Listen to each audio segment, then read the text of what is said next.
2022-0301 agreement for high school boys volleyball. And Brittany is at the podium, so I will turn it over to Dr. Bergstrom and Brittany. Thank you. Brittany just approached me about this right after McFarland came to her, and it was really only within the last 2 weeks. So it was a very quick turnaround because and if we want to be a part of this co-op, it has to be formed and approved by October 1st in order to be ready for offering as a WIAA sport in the fall of 2026. So we had to gather information quickly and decide as an administrative team if this was an avenue we would like to pursue. And we did indeed decide it is one that we would like to pursue because we think that it is very much in alignment with what we're trying to offer our students, right? More opportunities to be connected and involved in school.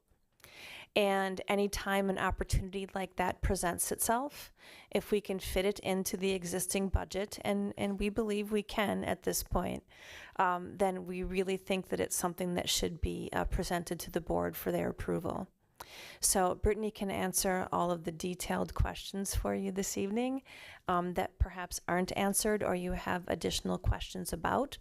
And then the rest is, I guess, up to questions and anything else that Brittany would like to say. Okay. A little bit of kind of backstory on the McFarland Volleyball Club. So they had wanted to start a WIA team a couple years ago, and they were kind of guided to start with a club, gain the interest and kind of generate it that way, and then kind of bring it to the school for official kind of sanctioning. So they've been a club in existence for 2 seasons now, and they're at the point where they've got the numbers. This year playing on the team, I believe they're at 20 students based on the data that they were able to share with us. One of those kids is currently an Oregon student. We heard from Ben's mom just a little bit ago. There was another student potentially interested, but when they heard that Oregon might not be part of the co-op, they decided not to participate for this year because they didn't want to have to yank the opportunity away from that student. That was the family decision, not a school thing at that time. So right now we know of potentially 2 kids for next year. I was able to do a survey of our student body, and I gained interest from 18 boys. Do I think 18 boys are going to come out next year? No, at least not all of those 18 who said that they may be interested. In actuality, 6 of them are participating in a different fall sport. So they would need to choose between, continuing the one that they're doing right now or switching over to volleyball. And we would support them through any of those decisions. So I've been sharing kind of the numbers with McFarland and said hey, I had 18 kids say they might be interested. What the heck would you do with our 18 in addition to your, current 20? And we had a great conversation about, ideally, their ideal was to start with varsity, but if the numbers grew, they would absolutely support JV programming. So right now it's just kind of all up in the air in terms of what are the numbers going to be to potentially know then how many levels they can support, and then, scheduling games and kind of all that from there. So we know of 2 kids that are for sure interested, and then we've got another 16 who said they may from our own halls, and that does not include any incoming freshmen, current 8th graders, as we did not include them in our survey. So this just went to 9th through 11th graders. I'm trying to think what else is important for you to know. The projections that they shared with us in terms of budget, that number is kind of floating in terms of it would be less with more kids out, but obviously you're not gonna, or maybe not obviously, you don't want to carry a volleyball roster with 20 some kids. The playing times just isn't there. There's 6 on the floor at a time, plus a libero who kind of can sub in and out freely. So in actuality, there's about 7 players who are regularly getting playing time, and then, if you're subbing 2-3 kids off the bench. So trying to get 20 plus bodies into a match just isn't feasible. So if they got into that range, I would expect they would look at the JV opportunities, at least in a condensed schedule, if not a full schedule. So their estimated costs are included in the purple. If there were 21 kids and it was just the one varsity team, we'd be looking at about $680 per kid.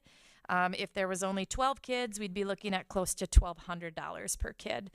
And they actually modeled a lot of this proposal off of what we did for lacrosse. They're part of our lacrosse co-op that we host. And so they're going to determine what the total cost of the programming is and divide it by the number of participants. And then those schools are going to get invoiced accordingly based on their number of participants.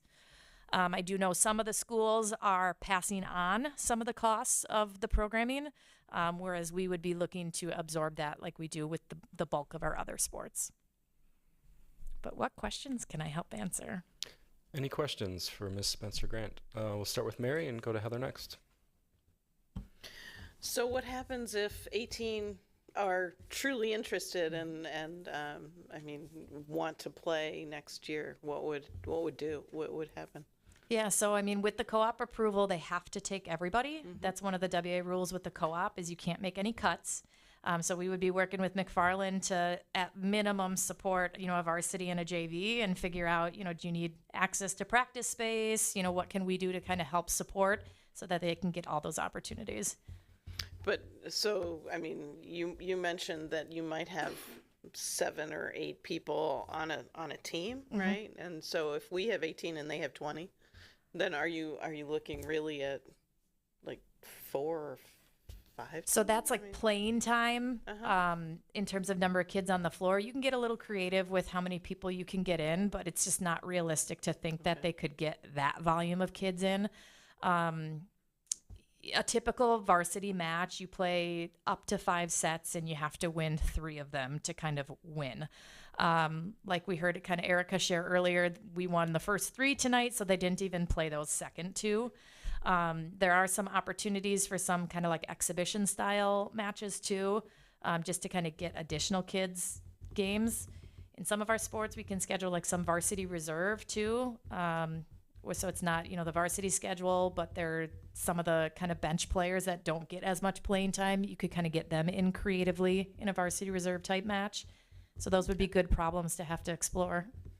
And then what would the cutoff be before like OSD decided to host their own rather than participate in a co-op? That would be a great conversation for us to kind of have as a unit. I don't know that I have a set point like in my mind. I would want to make sure that it's something that we could sustain on our own. Because the thing I would hate to do would be break away from the co-op, try to run it on our own, and then not be able to support it. Knowing that it takes, a year of foresight to even make something happen for the following school year.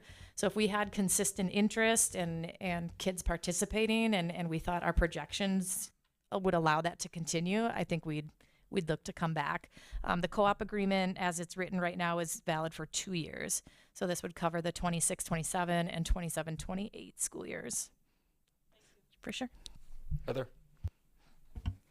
I appreciated you answered 2 of my questions of if we pay by the number of athletes that we have. So again, just to make absolute clear, if at the 18 player rate, if we have 2 kids playing, it's $793 times 2 that Oregon is Correct. putting. Okay, so that was one of my questions. Just wanted to make sure. And then the other question was, how do we do this with the other co-ops? So happy to hear some comparison there. This is kind of how we did it, and they modeled it off of ours. I'm just curious, and you may or may not know, but how does the estimated cost per player compare to our other sports? Just to understand the financial impact, like what are we spending? What is the average spend on a cost per player in a WIA sport? We have that, but I'd be lying if I told you I had it on me. I know it ranges from a couple $100 to over $1,500 in our most expensive sport on a per pupil basis. I can certainly kind of get those numbers and share them with you guys. I'm not looking for exact. I guess what I'm getting at is that this estimated cost per player between the 12 and 18 number isn't wholly out of whack compared to some sports. That I was just trying to understand, is it triple, double, is it half? Where are we at? Is it No, in line? I'd say it's right in line. Okay. The bulk of the expenses is the personnel in terms of the coaches and then the officials and staff for contests. Volleyball's simple. Everybody's got a gym already. Right. So you're not having to rent space or anything like that. little bit of supplies in terms of some game volleyballs, and Yeah. we have, both schools have nets already. So Right. transportation would be kind of the other biggie. Okay. Got it. I went to the Badger game yesterday and went 36-34 in the fourth set, which I did has see to be that. some sort of record on a total side note of volleyball. But okay, great. Thanks. Other questions? Yeah, go ahead, Dr. Bush. So I think this proposal looks really great. I think it's a great idea. I think the idea of giving students more opportunities to participate in sports like this is fantastic. I just had a couple, I think, fairly easy questions. One of them you already spoke about a little bit, and that was the fact that 20 players on a team is a lot to get people playing time, and the possibility of doing like a JV team. I wanted to ask, following up on that, do you have any idea of the other teams in the area? How many other schools have JVs? I asked that exact question. All of them. Oh, I was told it's not a matter of having JVs, it's a matter of if they have enough to support JV2. oh, And I was talking with actually the Edgewood athletic director, and he shared that on nights when they're playing a team that only has 2 levels, they're able to kind of ask that second team to play both their JV and their JV2, just to kind of keep some of those opportunities. Because outside of the Madison area, like Milwaukee's kind of the next biggest area that offers boys volleyball. So there's not a ton of opportunities to find local opponents outside of the Badger Conference and the Big 8. okay, that's great. My other question was, and this was just in the notes about from the proposal about students providing their own transportation to get to practices, and that's something that happens in other sports. My only concern there, and this is, I guess, the question I have for you is that I don't want that to be an obstacle for a student to participate.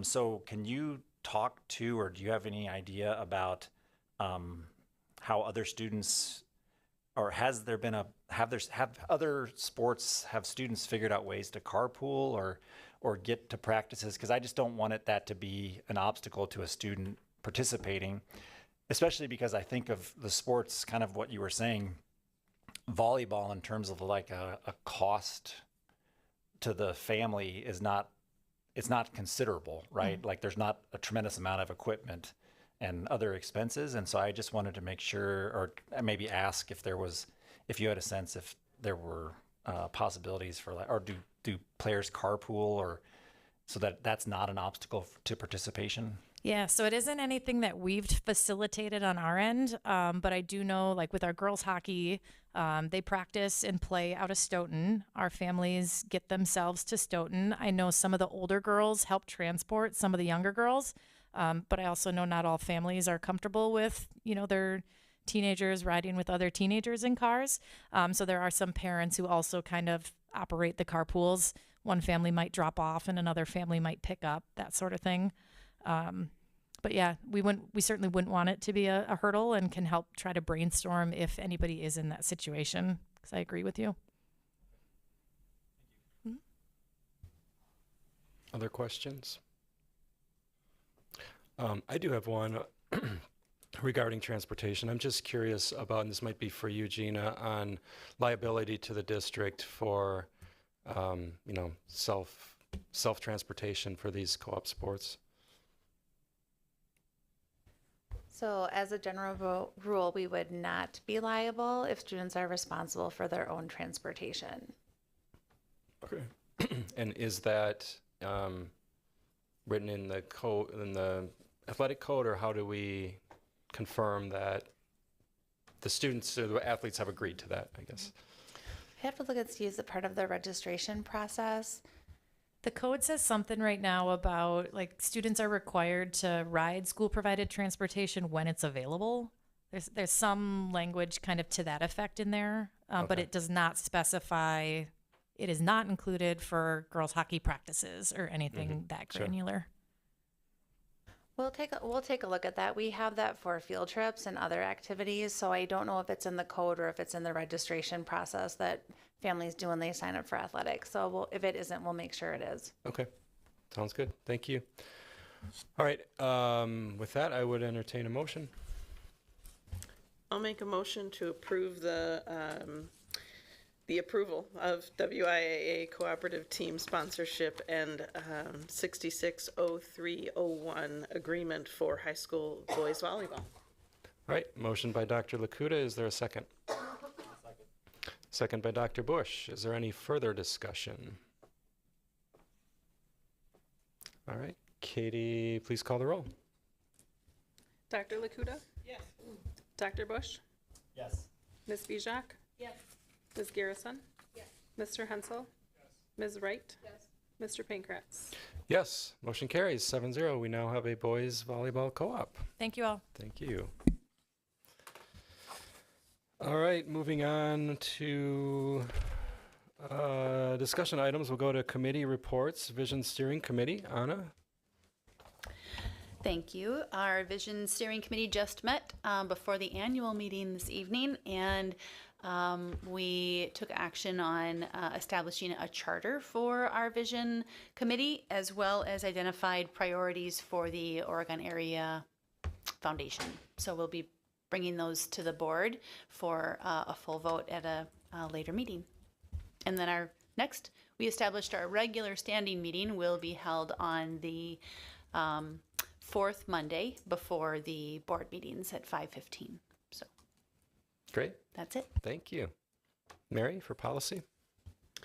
Yeah, so our next policy meeting is actually next Monday, the 29th of September at 5:30 in the meeting room right behind us.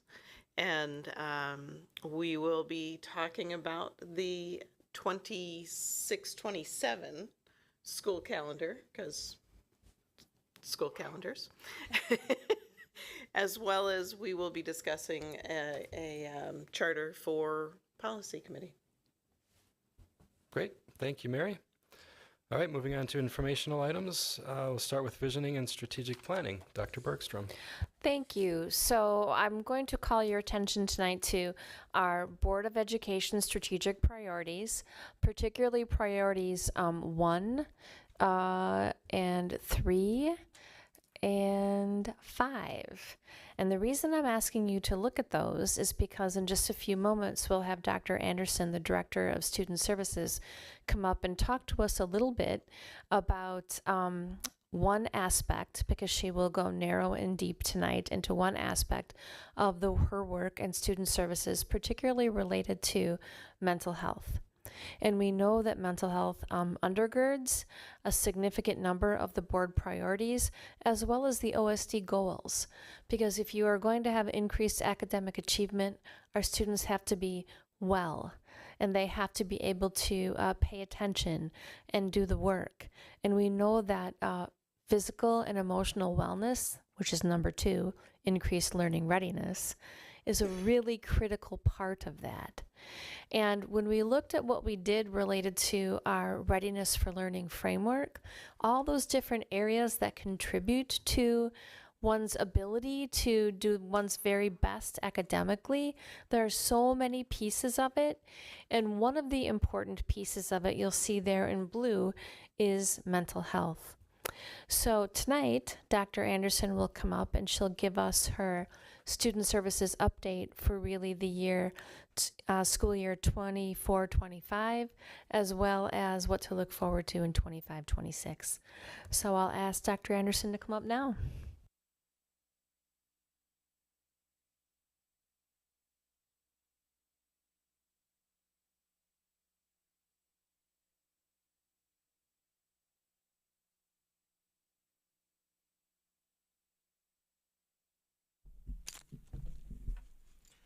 All right, good evening. I am very excited to have a few moments with you today to give you an update from Student Services Land. And as Dr. Bergstrom already shared, we're going to be focusing tonight on the second goal, really focusing on emotional well-being. And as Dr. Bergstrom said, today, undergirding all of this, I really want to focus on the mental health component of readiness for learning. There's so much I could talk to you about from student services, but tonight I really want to go, as Dr. Bergstrom says, deeper into mental health. Before we dive into that, you've heard me say this before, I think it's really important that we ground ourselves in the definition of what we're talking about with mental health, because so often in our society, we think about mental health as having a negative stigma. And I really think it's important that we think about the fact that we all have mental health, just like we have physical health. And we want our staff and our students to really have positive emotions and moods, to feel like they're making a difference, that they're able to work productively in the classroom and with their peers, that they know what their abilities are, and that when challenges do occur, they have the resilience to work through difficult times. Our mental health affects all aspects of our life, and we do a lot proactively in the district to help support that. When we think about mental health in our schools, we use the Department of Public Instruction framework.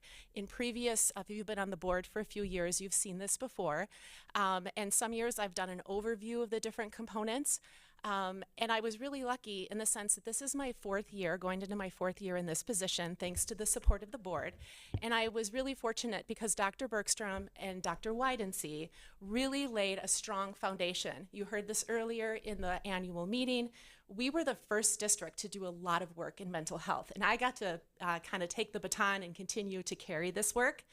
But one thing I noticed as I transitioned into this role, probably the area where the greatest possibility for growth was in the area of data.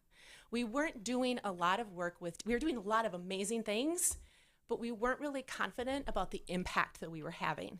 This board has really supported so many positions in the Student Services Department. You've been very supportive, and we want to make sure that we're good stewards of the resources that you have given us.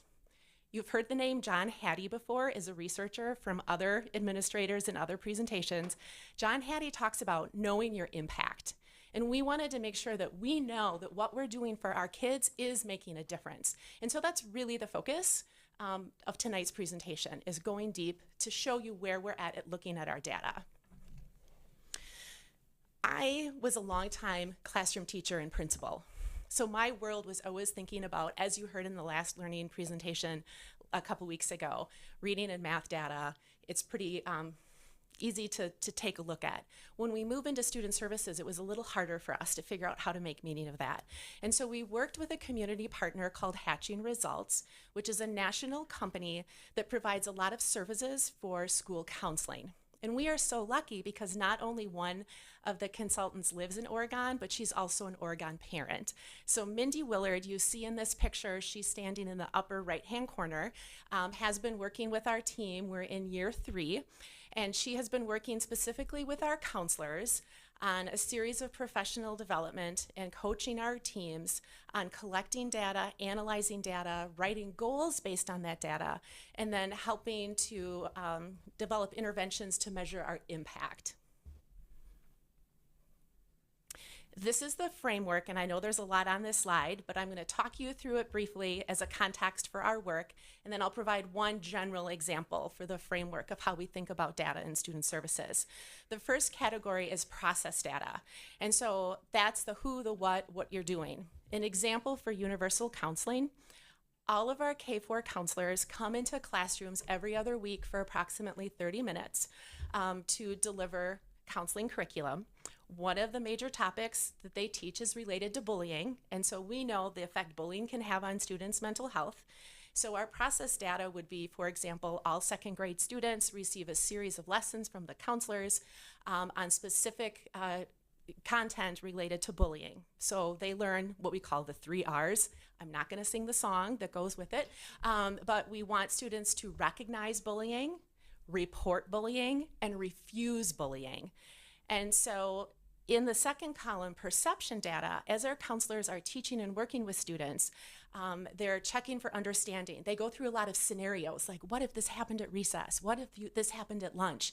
And so students have a chance to show that they can change their attitude, that they realize that it's really important to report this. They can increase their skills by learning what an assertive voice means if they recognize and see someone bullying, and that they have the knowledge to recognize what is bullying. Okay, so when the counselors can see evidence of that learning, we hope it makes a difference. And this is really where the shift has been.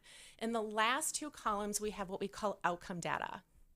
In this case, we're probably looking mainly at behavior referrals. We would expect that after students get this information, we'd probably see an increase in reporting because kids are applying. But ultimately, we want those numbers to go down as kids can recognize bullying and bystanders can interfere. Okay, so that's sort of an example of how we might use data at a universal level. All of our counselors across all 7 buildings are working in this framework. And tonight I just want to share 3 examples, 3 case studies. I could have picked any school, but I just want to give you a sampling. And as you listen to these 3 case studies, I'd like you to pay attention to how staff are collaborating in this work and the way that they're using different types of data to support the whole child. So our first example is from Forest Edge. And these are all examples from last school year. In the fall, 5th graders take the STAR reading assessment. They were looking at students who performed below the 50th percentile on STAR reading. Now you might be thinking, since when did school counselors start teaching reading? They're not doing a reading intervention. But they were looking at students and kind of trying to dig into what might be the barriers of testing. Test anxiety, not feeling comfortable with a computerized assessment. And so they did an intervention with a small group of students. They did 3 sessions that focused on strategies like deep breathing, grounding yourself, becoming familiar with the test. The perception data is they surveyed the students, and after the intervention, 82% of the students reported feeling a lot less anxious about taking a test. When they took the STAR reading test again, they increased their score by 26%.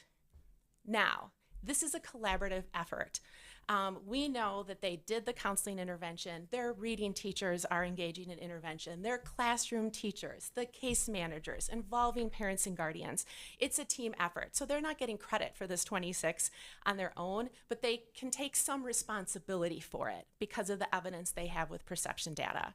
And so this work was led by Aubrey Primo and Shelby Deegan, our 2 counselors at Forest Edge. So this is an example of an academic intervention using counseling data. Then we're going to zip to the other end of the district and take a look at Brooklyn. So Kelly Massey, who's the school counselor there, led this work with rotation teachers. So we're talking about art, music, Phi Ed, Spanish. And one thing I often hear at the elementary schools is that a lot of times, students are in the same classroom for most of the day with the same teacher. But then when they start going to rotations, they're in different classrooms with maybe different styles and expectations. And it's hard for those teachers because they're seeing every classroom come through of kids come through their class. And so Kelly worked with the rotations teachers to develop universal regulation strategies so that they were all consistent, related to something called the zones of regulation. You may have heard that before. And they developed these cards. But the reason they did this is they looked at their behavior data. And last year's 3rd grade group was a bit of an anomaly. They had 15 times more behavior referrals than what 3rd grade usually has. And when they dug in deeper, the data showed that 16 times more likely to be male than female. So they had a universal strategy that all 3rd grade students participated in their rotations. And then when Kelly had her weekly counseling sessions, every other week counseling sessions, she helped all students develop individualized emotional regulation plans that were really targeted for each child's needs. So we have a universal for all kids, but then Kelly noticed that there were some students who would benefit from a little bit more specialized instruction and support. So to layer on top, she did a series of small groups with a targeted group of students. Perception data for this one, we saw an increase for boys on the Panorama, which is our social emotional learning survey. If you're a parent, you would have gotten an email from me today letting you know about our fall survey. And then Kelly also did some assessments within her group, and she saw growth. At the end of the year, there was a 59% decrease in male behavior referrals. Again, what they did as a team made a difference. What Kelly did made a difference. What recess supervisors were doing, I'm sure, made a difference. What classroom teachers, what administrators were all doing made a difference. But the counselors can own some of their impact because of that perception data. The last example, we're going to flip up to secondary. In 7th grade, Usually late fall, early winter, we conduct one of our mental health screeners. So this is an example with the intentional mental health screener. It's called the Behavioral and Emotional Screening System Screener. It looks at 4 different areas.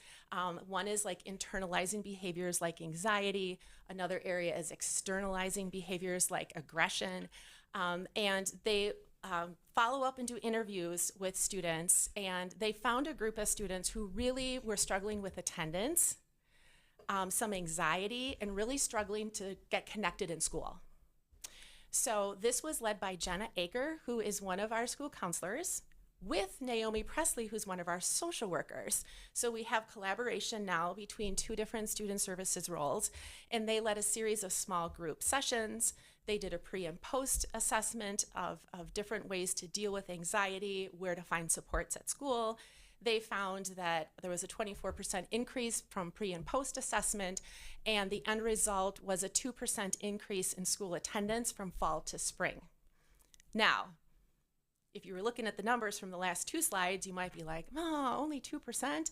But keep in mind, one thing that's sometimes hard when you're looking at this data, had these students not had this intervention, their attendance might have actually gone down. So sometimes our impact might not look as great as we want it to be, but it's also, you have to look at what didn't happen too. So again, those are just 3 examples. Where we're headed next, we're continuing to use this Hatching Results framework. And I'm working with Oregon Mental Health, who is our largest provider. Last year, we set a record over 180 students were seen by Oregon mental health therapists in our 7 schools. And they see more students in clinic. They are a very valuable partner. But I'm working with them to see how can we do this same process for students who meet therapy goals, and what impact might that have on grades or behavior or academic achievement, graduation rate, that type of thing. So that's an area I'm really interested in learning more about, so that we can both understand our impact, and then continuing to work with Hatching Results. And then lastly, the Wisconsin School Counseling Association has sort of a recognition process called a WISC-PAR. You may remember that Aubrey and Shelby at Forest Edge received this honor the last 2 years. It's a really awesome way to advocate and showcase the wonderful work that counselors are doing in our schools and the difference that they are making. And so we have a couple more schools who are planning to submit the WISC-PAR. And I think it's a really great testament to this new learning that our counselors have embraced. We're all in different places on that journey, but I'm just really proud of them for thinking differently about their work to show the impact. And that is all I have for you tonight. Thank you for your time, and I would love to hear any questions you might have. Thank you, Dr. Anderson. Questions? Yeah, Mary, go ahead. I think the first case study you mentioned reducing anxiety through deep breathing and grounding. What does grounding look like? Oh, the strategy that they use is like thinking about planting your feet on the ground. And I can't remember the metaphor they use exactly. I don't know if it's like a tree sitting, or it's something about like just physically grounding your body. Interesting. Okay, thank you. That was very interesting. They have all kinds of fun strategies. Anna, go ahead.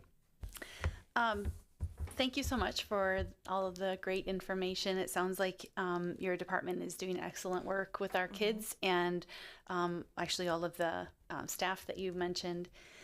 My question is more focused on if you feel that the services offered by the Oregon Mental Health are sufficient to serve our students. You mentioned 180 students across the district. I'm just curious. I know we've got a plethora of resources available, but I'm curious, and maybe it's not for tonight's conversation, or maybe it's a different update, but I am wondering where things are with access to those services compared to the number of students who we wish could have access if they aren't. No, I appreciate that question.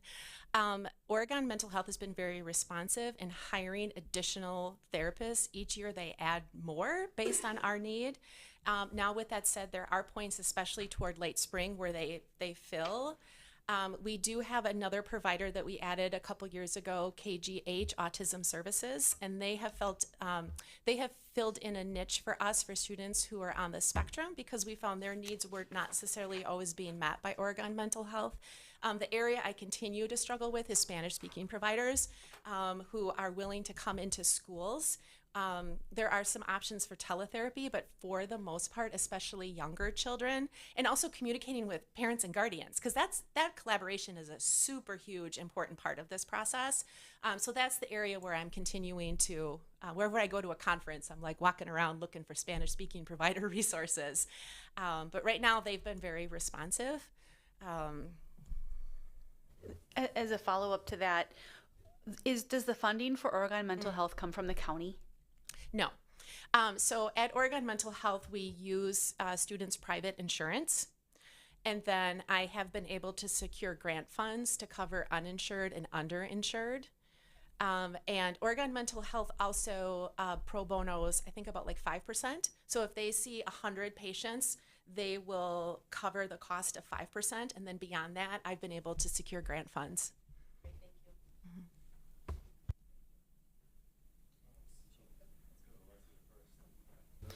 Shannon, you just mentioned that when Oregon Mental Health seems to have a lull, like in the springtime, is that like new patients, or is that is okay?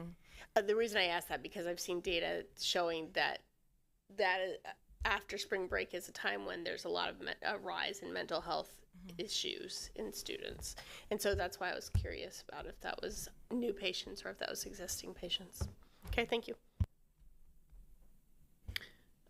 One follow-on from Anna's question. So, and this goes back to conversations we had, I don't know, last year or the year before about space and, being seen in school. Have we reached a critical mass, or do we still have some flex in the schedule based on space constraints?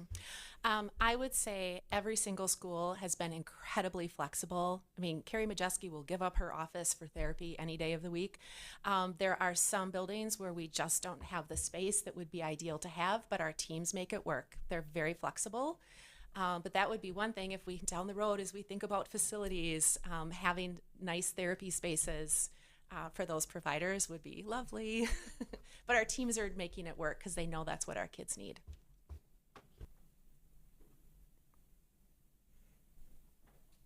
Not so much a question, just thanks for all the great information and all the great work that all of your teams do. I learned a lot, and many of those things I did not have as nearly the depth of information on that I do now, so really appreciate that. Thank you. Last call. Well, I do want to thank you, Dr. Anderson, for the great presentation tonight. I really like how you presented this topic and all of the work. You've clearly have done so much for student services in the past 3 or 4 years, and really appreciated the discussion on data and how you're using data to confirm that we are making an impact, and that's very clear. So just want to say thank you for the great presentation and how you presented it with examples tonight. So much appreciated. Thank you for your time. All right, we will move to the federal and state legislative update. Thank you. I'll be very brief on this evening. I just want to share that, thank you, State Senator Markline is coming on Monday for a school visit. So that will be very nice to have another opportunity to speak with him on things that are critical for our legislators to know about school. And in particular, Senator Markline, as he's the head of, or one of the two heads of the Joint Finance Committee. Now for district highlights. I know that I've had a lot of time to highlight things, but I just, I'm sorry, I can't really get enough. So I'm going to say a few fun things because if you remember correctly, at our last meeting, we didn't do our highlights. Because of that, put this first day of school one in. I know it would have been better to show it last time, but it's just too cute to ignore. So the first day of school is an exciting time, and we love that. We love the energy from our families. And this year we had over 70 families share first day photos on our OSD Facebook page, and nobody is too old. You'll see students of all ages who are included on the sharing. So that was really cool. You can find more on our Facebook page at Oregon Schools, and this is one really good example of family engagement through the social media channels. You heard Erica present on that last time also. This is a great example of the work that she was discussing. And then our 4K event kickoff. It was such a beautiful evening for all of these 4K families to come out and spend time with one another. Our youngest learners and their families gathered for a picnic dinner and playground fun, and it was a great way to meet new friends and start the school year. And there were some fabulously adorable picture opportunities also. And our Forest Edge kindergartners, well, they are rocking school. It was a fantastic first couple of weeks for them, and especially for kindergartners, right? It's all about learning routines, getting to know one another, and starting to learn these important skills. So kindergartners in Miss Jakey's kindergarten class have been working hard on self-portraits with really fun results. So in addition to practicing their fine motor skills, they're also learning about one another and what makes each of us unique and special. So great work, kindergartners. Netherwood had an assembly as we got back to school too. So the students at Netherwood started off the year by working to become effective learners and contributors to a better world by authentically practicing habits of character. In fact, they already had their first school-wide assembly where students learned the meaning of initiative and explored how it can be seen in practice and saw it in action at the assemblies. And so these are staff members, everybody, so that's what's kind of fun. The assembly concluded with both staff and students participating in a collaborative Hungry Hippo game. Anybody remember that from their childhood?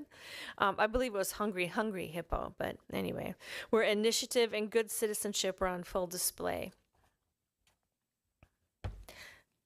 Brooklyn. They had their own assembly. They kicked off the school year with an all-school assembly to review the Brooklyn Bees, celebrate the Tower of Power, the Golden Tray Awards. You can see the teacher holding the golden tray in her golden outfit, and MVB's Most Valuable Bobcat, I believe that stands for, and debut their brand new school song, The Bobcat Way, Character Every Day. To top it all off, two special guest students wowed the crowd by ending the song with the Splits. So that was a fun and energizing way to start the school year. And Prairie View, they had another fun time there. They already started navigating school like pros, and some of their favorites in the first couple of weeks included reading, music, exploring, and lunch with friends. The Brooklyn team, the first grade team, kicked off the year with tools and work as part of their literacy module. So they transformed the hallway into a construction zone to augment our Expeditionary Learning Education's first grade module, Tools and Work.